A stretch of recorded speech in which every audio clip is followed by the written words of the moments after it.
जी तुसी तो बिल्कुल भी नहीं बदलिया सी, एकदम जस का तस हाजी। तू हमरा के पहचानत बाड़ा? और तुसी मैंने नहीं पहचानदी? नहीं।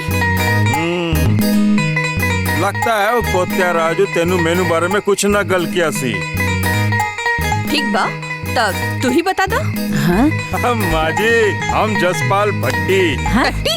अरे टट्टी ना, जसपाल भट्टी, राजू का लंगोटिया यार। लंगोटिया यार? ओ माजी ये टट्टी बट्टी मट्टी सब छोड़ो, मैं राजू नाल मिलके आंदिया।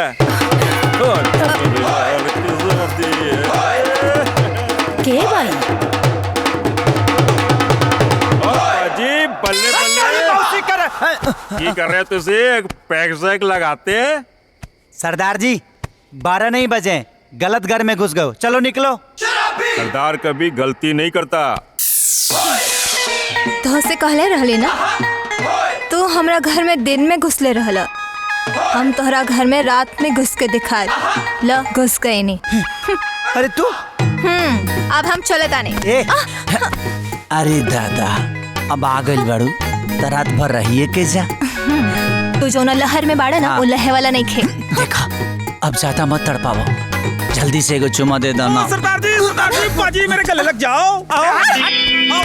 अरे बड़े खिसियात कहे बाड़ा, तो हार दोस्त हमार दोस्त, और गला लगे तो और पास में आ जाए। हमारा खाती आम वाले के हमारा खाते इमली बच्चा ला उठा। ई का करत रहा? अंतर इतना बाकी तो ऊपर साफ बहने बीच में क्लियर बचल, हट ले जो अब कह जी लौका बेचबो।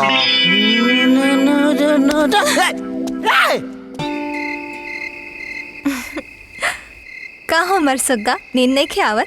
का करी परेशानी तू ही न बढ़ौले बड़ू, आंगिए नहीं खेलागत। हमार नाम जप नींद लग जाए। लग जाई कि और परेशानी बढ़ जाई। ये तो तुहार प्रॉब्लम है, तू ही एक उपाय सोचो। एगो तो उपाय बा, तू चाबू तो हो जाई। कौन चीज? बस फोनो पे एगो गरम गरम चुमा दे दा। हाँ, फोने पर? आजकल धरती के आधा से ज्यादा कम तो फोनो पे होता। अच्छा जी, ऐसे कैसे मिल जाए चुम्मा? अच्छा एगो काम करा, का वीडियो कॉल करता नहीं, जूम करके चुम्मा ले ला। अच्छा एक बार जया जया जया जया जो एक बार जया जया जया जया झलक दिखला जा झलक दिखला जा। भाई मोती यानी सुदामा, माता के माया से मामा को वशीभूत करो ताकि तुम्हारा दोस्त यानी कृष्णा अपनी प्रेमिका से क्षण भर खातिर प्रेमा लाभ कर सके। तथास्तु होला रे। स्वामी जी गलती हो गई, जो आज्ञा प्रभु। अब जो काम पर लग जाओ। जय माता जी।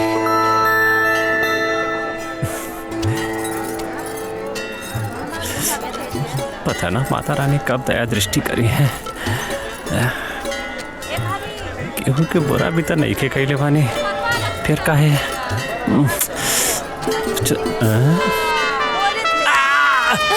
काबिल मामा जी कुछ नहीं के भाई, तू जा हम आवता नहीं, मोच आ गइल बा। हाँ ध्यान से आई।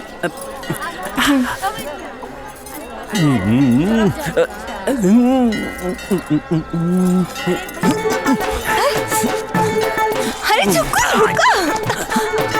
क्या करता भैया मंदिर के सामने? हाँ माने जाइबा के ना होने, देखबा के ना होने, तू घरवा दला तो राखी बनल। हट बुढ़ापा में का कर तर मामा जी आ जाए ना। अरे मामा जी तोहार लालची मामा मोह माया के जाल में इतना झुराइल बड़े ना, क्यों कावे से पहले हमनी के रोमांटिक सॉन्ग गा लेब जा। नहीं अरे कहाँ गई? राजू एक बात कहूँ? हाँ तुम्हारी चोरी चोरी चुपके वाला प्यार हमरा बहुत अच्छा लगे था। बहुत बढ़िया लागल। आवो ना।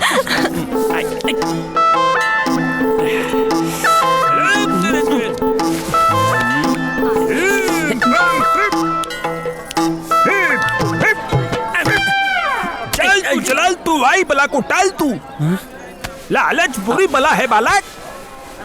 वत्स संतान प्राप्ति के खातिर तुमको लालच त्यागनी पड़ेगी। अरे बाबा बाबा अब तो अंतर्यामी हो बाबा।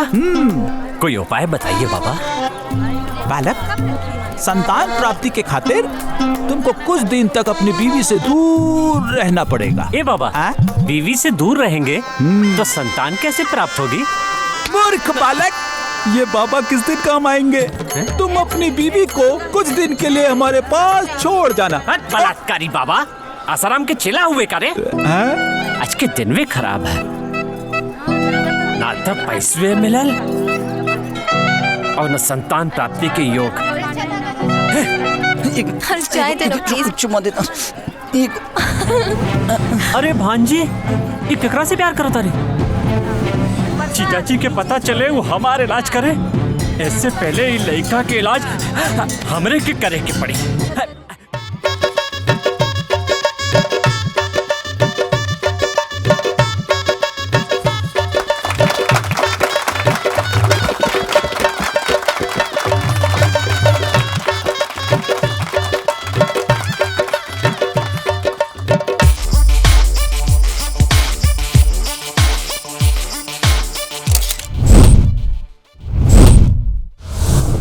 जमींदार चटनी सिंह आपका स्वागत करते हैं, अभिनंदन करते हैं। स्वागत कबूल किया जाए। हम कलेक्टर आचारी लाल राउंड लोग के स्वागत कबूल करत तनी। जिंदाबाद जिंदाबाद जिंदाबाद जिंदाबाद जिंदाबाद जिंदाबाद जिंदाबाद कलेक्टर साहब जिंदाबाद जिंदाबाद जिंदाबाद कलेक्टर साहब जिंदाबाद जिंदाबाद। इतना हटना। चोखरो जी प्रणाम। अरे चोखा कहा चल बा? अच्छा बात ऐसन बा कि काल बुझाते न रहे कि रोड गढ़ा में बा कि गढ़ा रोड में बा, लेकिन आज तो ऐसा बुझाता कि सुइयो गिर जाता आदमी उठा ली। स्कूल में पहले भॉइस बनत रही हसा, आज देखनी है जो में लड़का पढ़त हसा, बड़ा अच्छा लगल है।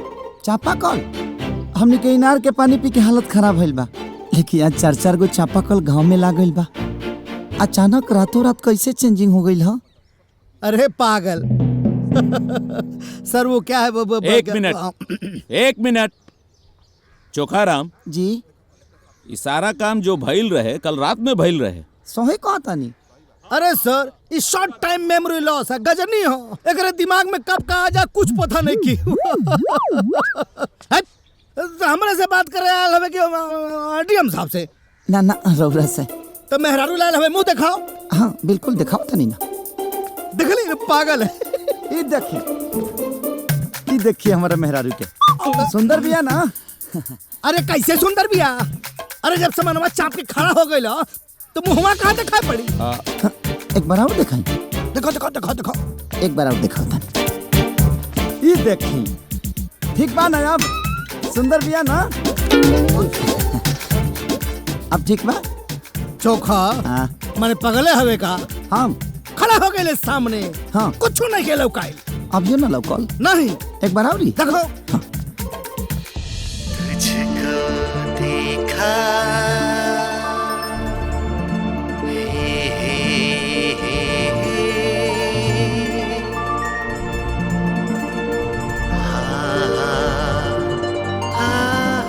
अब चटनी बाबू के बारे में कुछ बोला ना? कुछ बोला ना। काश हम विधायक और तुम अल्पमत के सरकार होते। बिना कीमत लिए हम आपके समर्थन को तैयार होते। वाह वाह वाह वाह वाह वाह, क्या बात क्या बात। का बोलनी हो? हाँ। आई जवन खरीद ले वाली बात बोलनी हो ना। हाँ। करेजा फाट जाता हो मोर।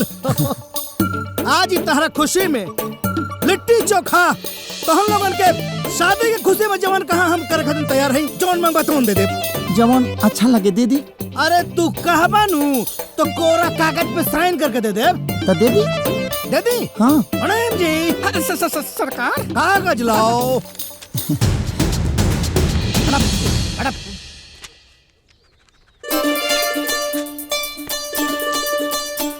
लो ऐश करो। चटनी बाबू शादी खाली इकरे निके भाई हमरो भइल बता। अच्छा चटनी जी, हाँ एक कागज हमारे तरफ से भी साइन करके दे दीजिए। बार बहादुर हम देते हमरो लगे बा। प्रणाम जी सरकार।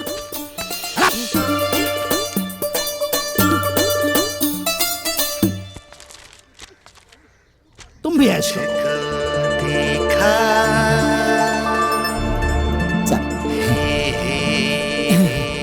चल तनी प्रणाम। चटनी जी हाँ। हमू चला तनी का है कि रिपोर्ट कार्ड बनावे के बाद हाँ, हाँ, हाँ। ओकरे आधार पे न तय होई कि गांव के अनुदान जारी रखे के बाद कि बंद करे के बाद। ऐसा मत बोलिए, अनुदान तो देना ही पड़ेगा। हाँ हाँ वो तो देखल जाए कि रिपोर्ट कार्ड कैसन बनता। हाँ। अभी हम चलत हनी। नमस्कार मनन जी। सरकारी का कदे नहीं ब्याज का हाँ भलो। जा जा जा जा जा जा जा जा जा भागा सब। सरकार होशियारी में उ पगला के कोरा कागज साइन करके काहे दी नहीं है? टका हो गई। अरे उ पगले था कागज के दुरुपयोग कर दी ब्याज काट के। हाँ। सही। हाँ। बाप रे बाप मनन जी। हाँ सरकार। एकरा पहले कि घरे पहुँचो, हाँ, सरकार। वहाँ पहुँच के कागज ले ले। अरे ले ली सरकार। Follow me. आपन पसंदीदा फिल्म देखे खातिर डाउनलोड करी दंगल प्ले ऐप।